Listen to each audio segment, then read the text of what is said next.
시편 40편 9절에서 10절입니다. 개역 성경 말씀입니다. 내가 대어 중에 의의 기쁜 소식을 전하였나니이다. 여호와여, 내가 내 입술을 닫지 아니할 줄을 주께서 아시나이다. 내가 주의 의를 내 심중에 숨기지 아니하고 주의 성실과 구원을 선포하였으며 내가 주의 인자와 진리를 대회 중에서 은이치 아니하였나이다. 제가 번역한 내용으로는요, 9절 새로운 소식을 전하였습니다. 의로운 풍성한 모임 안에서 봐라, 나의 입술은 내가 억제하지 아니한다. 여호와 당신을 알고 있었습니다. 당신은 구원을 내게 내 마음 중심에서 숨기지 아니하였습니다. 당신은 진실함과 구원을 나는 선포하였습니다. 당신의 진실함과 구원을 나는 선포하였습니다. 당신 친절하심과 진실하심을 그 큰 모임에서 숨기지 아니하였습니다. 이 앞에서 악인들과의 대화에서는 그 자신의 언어를 절제했지만 하나님 앞에서는 이제 절제하지 않고 하나님을 드러내는 것은 절제하지 않았다는 내용으로 생각해 볼 수 있습니다. 9절 나는 신선한 소식을 전하였습니다. 복음이죠, 복음. 복음. 우리 개역성경 뭐라 그러나 대회 중에 기쁜 소식이죠. 기쁜 소식이 복음이죠. 신선한 소식. 복음을 전하였죠. 의롭고 풍성하고 모임 안에서 의롭고 풍성한이죠. 의롭고 풍성한 모임 안에서 의롭고 풍성한 모임 안에서 봐라, 나의 입술을 내가 억제하지 아니한다. 나의 입술을 내가 억제하지 아니한다 하였습니다. 라고 이야기했네요. 그죠? 아니합니다. 아니합니다.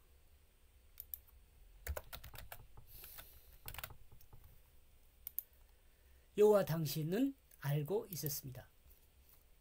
5절과 6절의 내용과는 상반되는 내용을 기록하고 있습니다. 5절에서는 하나님의 말씀과 기록한 내용을 이해할 수도 설명할 수도 없다고 말하는 반면 9절에서는 입술을 억제하지 아니하고 이야기한다고 말하고 있습니다.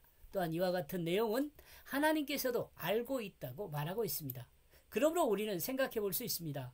여기서 나는 성육신 하신 예수 그리스도임을 알 수 있습니다. 이렇게 볼 때 예수님께서는 우리에게 새로운 소식을 전하였습니다. 참으로 신선한 내용을 말씀해 주셨습니다. 그리고 예수님은 구원받아야 할 하나님의 백성들을 향하여 신선한 복음을 전파하였습니다. 신선한 복음. 그리고 복음은 사탄의 권세 아래 있는 인간의 생육법적으로 태어난 인간을 구원하는 권세입니다. 복음은 그리고 이 복음은 사탄의 권세 아래 있는 인간의 생육법적으로 태어난 인간을 구원하는 권세입니다. 사탄의 권세 아래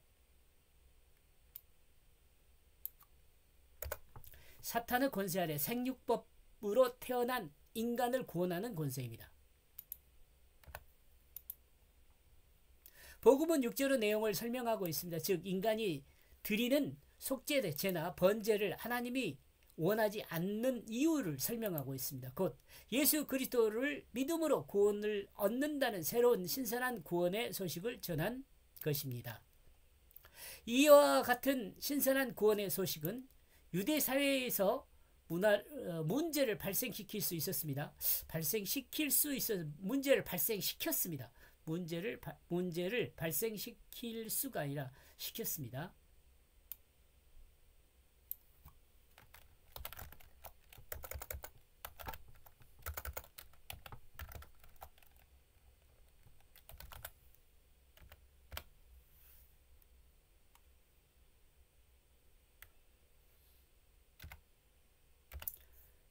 발생시켰었습니다. 문제를 발생시켰습니다. 그러나 조금도 굴하지 않고, 그러나 주님은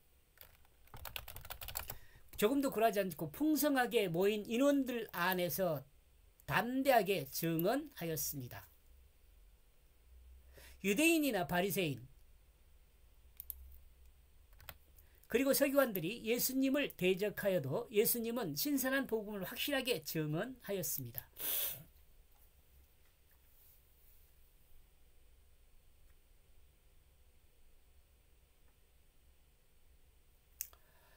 이같이 예수님께서 하나님의 뜻대로 행하신 것은 하나님께서도 알고 있었습니다. 그리고 하나님은 우리에게 예수님의 삶을 본받을 것을 요구하십니다. 즉 예수님처럼 하나님의 뜻을 따라 살아야 한다고 말씀하고 있습니다.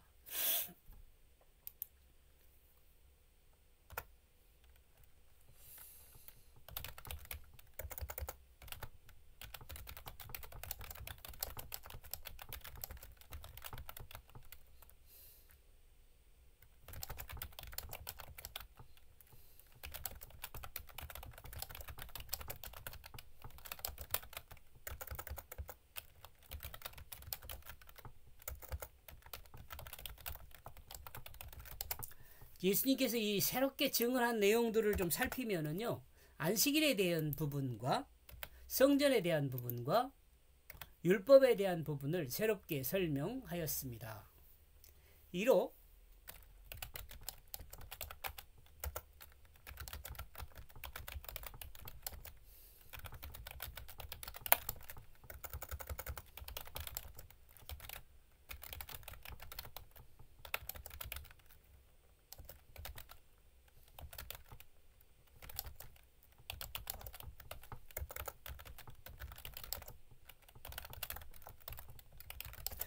이렇게 해서 유대 지도자들과 제사장과 서기관들과 각 파벌요, 에세네파, 바리새파 뭐 이런 파벌들에게 큰 영향을 주었죠. 이같이 예수님께서는 하나님의 뜻대로 행하신 것을 하나님께서도 알고 있습니다. 그리고 하나님은 우리에게 예수님의 삶을 본받으라고 요구하십니다. 즉 예수님처럼 하나님의 뜻을 따라 살아야 한다고 말하고 있는 것입니다. 10절 당신은 구원을 내 마음 중심에 숨기지 아니하였습니다. 구원을요.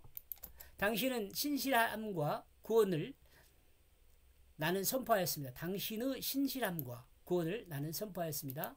당신은 친절하심과 진실하심을 큰 모임에 숨기지 아니하였습니다. 주님이 숨기지 아니하였죠. 여러분 아시죠? 그런 것은. 예. 복음서를 보면 알죠. 신약이요. 주님은 하나님께서 인간을 구원하시려는 모든 계획과 역사적 사실을 마음 중심에 숨기지 아니하였습니다. 주님은 하나님의 말씀으로 마음 중심을 잡았습니다. 주님은 하나님의 말씀으로 주님의 그 마음 중심을 잡았으며 또 마음 중심에 있는 그것을 숨기지 아니하고 많은 사람들에게 선포하였습니다. 주님은 하나님의 구원만 선포한 것이 아니라 하나님의 신실하심과 친절하심과 진실하심을 어떤 모임이 있었든지 숨기지 아니하고 선포하였습니다. 이와 같은 표현은 주님이 어떤 환경과 위험에도 굴하지 않고 하나님의 구속사에 따라 하나님의 말씀을 행할 그것을 말하고 있습니다. 이와 같은 표현은 주님이 어떤 환경과 위험에서도 굴하지 않고 하나님의 구속사에 따라 하나님의 말씀을 행할 그것을 행한 그것을이랍시다. 행한 그것을 말하고 있습니다. 또한 이 일을 우리에게 요구하고 있습니다. 이쯤 되면 여러분은 오해할 수 있을 것입니다. 이는 구약은 예수님이 성육신하기 이전에 기록된 말씀이라는 것을 알고 있기 때문이다. 이 구약이라는 것이 지금 시편이죠. 시편.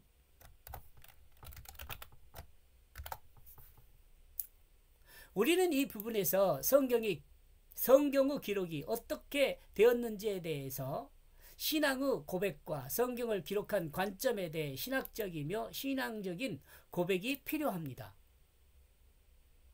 우리는 우선 성경이 어떻게 기록되었습니까? 우선 성경은 어떻게 기록되었습니까? 우리는 성경은 성령의 감동으로 기록되었다라고 디모데후서 3장 16절에 있습니다. 그것을 알고 있습니다. 우리는 이것을 뭐라 그래요? 축자 영감설이라고 이야기를 해요. 이러므로 성경은 하나님의 말씀이 되는 것입니다. 또한 하나님의 말씀이기 때문에 인간을 구원하기 위한 하나의 관점을 가지고 기록한 것입니다. 그러므로 비록 구약 성경의 시편에 기록되어 있는 말씀이지만 이 말씀 안에는 예수 그리스도를 통한 구원의 역사가 기록되어 있습니다. 그러므로 본문은 곧 예수 그리스도에 대한 기록이며 예수님의 구속사에서 행하실 내용이 기록되어 있습니다. 우리는 이와 같은 내용을 구약에서 예수 그리스도를 예표하고 있는 말로 정리하고 있습니다. 이를 다른 표현으로 설명하면 구약에서는 오실 예수 그리스도를 바라보며 구원에 이르고 신약은 오신 예수 그리스도를 믿음으로 구원에 이른다고 신학적으로 설명을 합니다. 그러나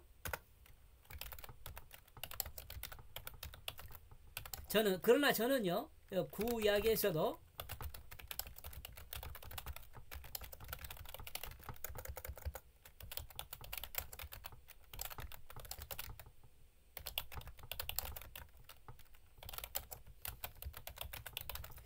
구약이나 신약에서 모두 믿음으로 구원에 이른다고 저는 이해합니다.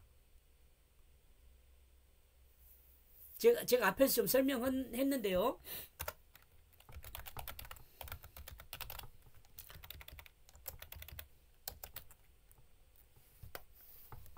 성전 제사 있잖아요. 성전 제사는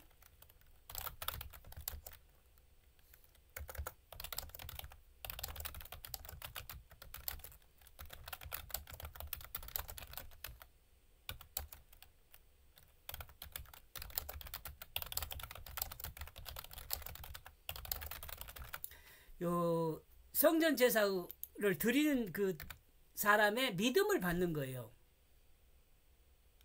요거 여러분들이 좀 이해를 했으면 좋겠어요. 성전 제사는 의식을 받는 거예요. 성전 제사는 의식이나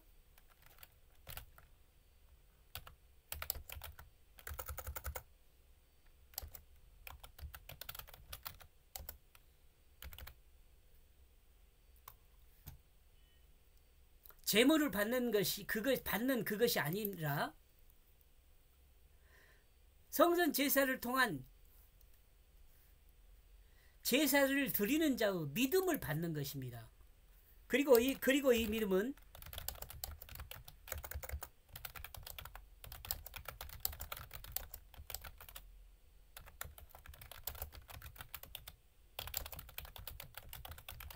이 죄가 죽었다고 고백하는 믿음이에요.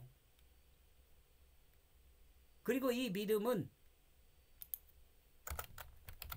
이 내용도 여러분 이해를 해야 합니다. 구약을 온전히 이해하는 거예요. 이스라엘 백성이 그 구약을 이해하는 거하고 지금 이 시대가 이 현지 시대가 구약을 이해하는 거하고 이거 똑같아요. 이것은. 근데 구약에서는 좀 이해를 잘 못했죠. 그러나 지금 이 시대에는 이걸 정확히 이해를 해야 돼요. 지금까지의 신학자들이라든가 이런 사람들은 이 내용에 대해서 정확히 이해를 저는 못했다고 봅니다. 이 성전 제사의 제물이나 제사 의식을 하나님께서 받는 것이 아니라 그 제사 의식을 통해서 자기의 죄가 죽은 그것을 믿는 그 믿음을 하나님은 받는 거예요. 이 앞에서 5절 6절에서 그 이야기 설명을 했잖아요. 볼까요? 다시 볼까요?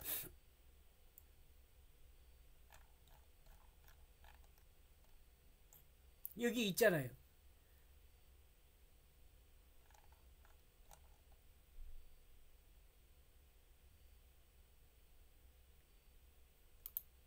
(5절 6절에) 5절 6절 요요 제사와 희상 제물을 기쁨으로 취하지 아니하였습니다.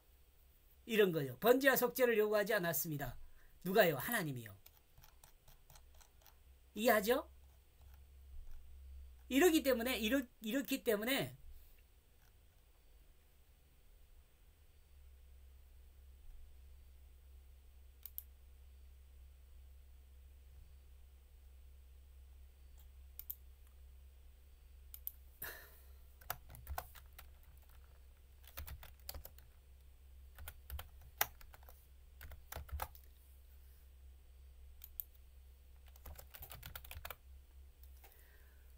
이렇기 때문에 제물이나 성전 제사 이런 의식 이런 것을 하나님이 받는 것이 아니고 성전 제사는 의식이나 제물을 받는 그것이 아니라 성전 제사를 통한 제사를 드리는 자의 믿음을 받는 것이에요. 그리고 이 믿음은 자기가 죽었다고 고백하는 믿음입니다. 이 본 40편 6절을 설명을 참조해 보면 될 것 같아요. 여러분들이 유튜브에 있습니다. 다 이 내용 설명한 내용이요. 말씀이 주는 교훈을 생각해 보면은요. 말씀이 주는 교훈. 주님이 전해준 신선한 소식은 속죄제나 번제를 통해 구원에 이르는 것이 아니라 예수 그리스도를 믿음으로 구원에 이른다는 것을 알려주는 것입니다. 예수 그리스도를 믿음으로. 이 믿음은 뭐예요? 십자가 부활을 믿는 거예요.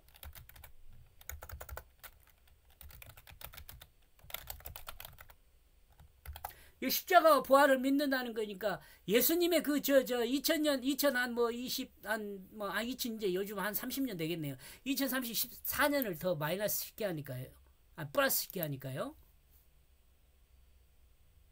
25년, 29년이잖아요. 2029년 전에 예수님께서 십자가에서 죽으시고 부활하신 그것만 믿으면 안 돼요.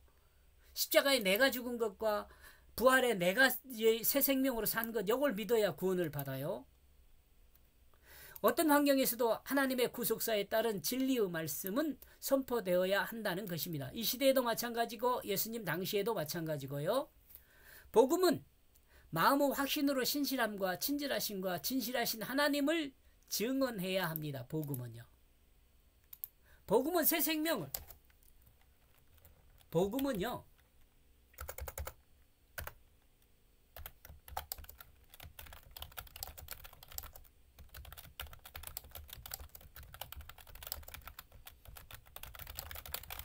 복음은 죽은 생명과 산 생명을 증언하는 것이에요. 이 죽은 생명은 십자가에 내가 죽었다는 것을 증언하는 것이고, 산 생명은 그 부활에 내가 예수 생명으로 살았다는 것을 증언하는 거예요.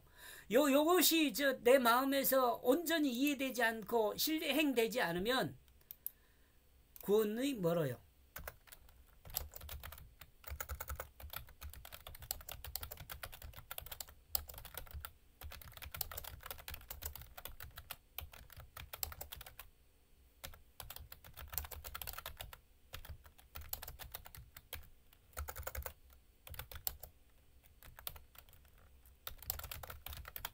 이것이 시행되지 않으면 아직 구원에서 멀어요. 오늘도 하나님의 놀라운 풍성한 복음을 붙잡은 하나님의 백성으로서 마음 중심의 구원의 확신으로 신실하고 친절하시고 진실하신 하나님을 증언하는 하루가 되기를 소망합니다. 예수 아멘. 하나님을 증언하는 것은 우리의 삶이 믿음을 주는 삶이 되어야 하며, 뭔 말이냐, 거짓말하면 안 된단 말이에요. 다른 사람한테 믿음을 주는 삶이 되어야 돼요. 우리의 삶이 친절한 삶이 되어야 합니다.